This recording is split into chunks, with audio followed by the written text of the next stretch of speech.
Bé, estem davant d'una mesura de govern que toca un tema, jo creiem que prou important, que és compatibilitzar la conciliació de la vida familiar i laboral amb les mesures que ens planteja el Departament d'Educació de la Generalitat de Catalunya i en aquest sentit el nostre grup voldria fer també unes reflexions al respecte.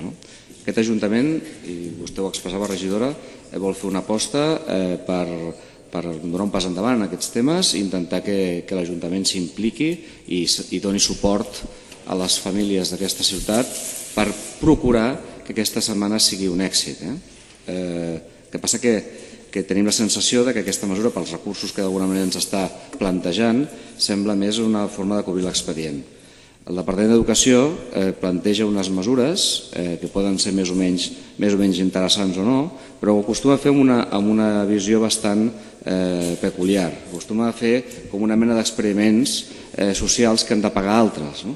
I per tant, a nosaltres ens sembla que l'Ajuntament de Barcelona en aquestes circumstàncies hauria d'exigir per part de la Generalitat una part important dels recursos que la Generalitat dedicarà als centres educatius.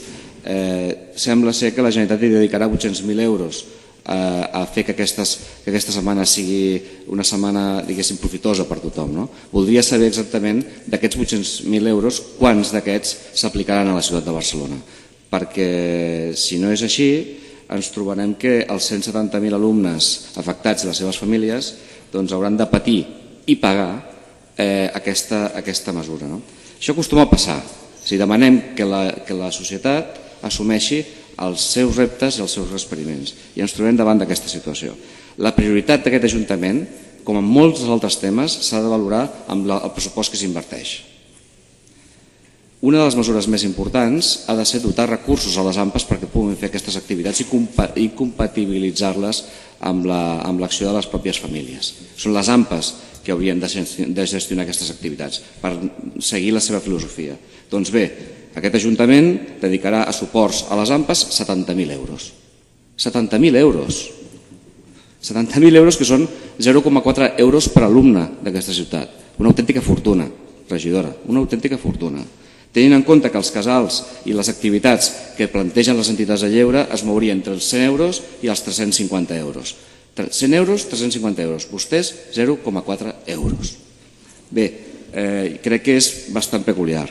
Hi ha algunes consideracions de caire més de recursos humans, com per exemple, amb quant personal i quin tipus de personal les entitats de lleure donaran aquesta oferta, tenint en compte que els tècnics, els monitors que donen aquests serveis, molts d'ells són estudiants universitaris que compaginen la seva feina en el lleure amb els seus estudis. I curiosament, la data de la setmana que plantegem i que estem debatint cau en setmana d'exàmens o en època d'exàmens universitaris. Aquí hauríem de calcular, hauríem de preveure quin tipus de recursos podrem posar a disposició perquè es puguin fer aquestes activitats en els centres. Una altra cosa que també tinc una certa curiositat és si realment les AMPAs creuen que amb aquests recursos poden fer aquestes activitats i les fan finalment, crec que en aquest Ajuntament seria important conèixer com s'ho han fet, perquè serà un autèntic miracle. En qualsevol cas, si ens ho expliquen, podem aplicar en aquest Ajuntament algunes de les mesures que aquesta gent fa per fer rentable aquests 70.000 euros, perquè, escolti, miri, li posaré dos exemples, si em permetin la llicència.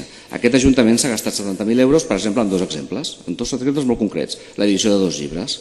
Fa unes setmanes es va presentar La Barcelona Sensual, 20.000 euros. I fa més temps, la memòria de l'ICUB, de l'Institut de Cultura de Barcelona, 50.000 euros. Sumant aquestes dues accions, sumen 70.000 euros, que és exactament el que vostès dedicaran a aquesta acció. Home, penso que la prioritat de les accions s'han de veure reflectides amb el pressupost. Gràcies.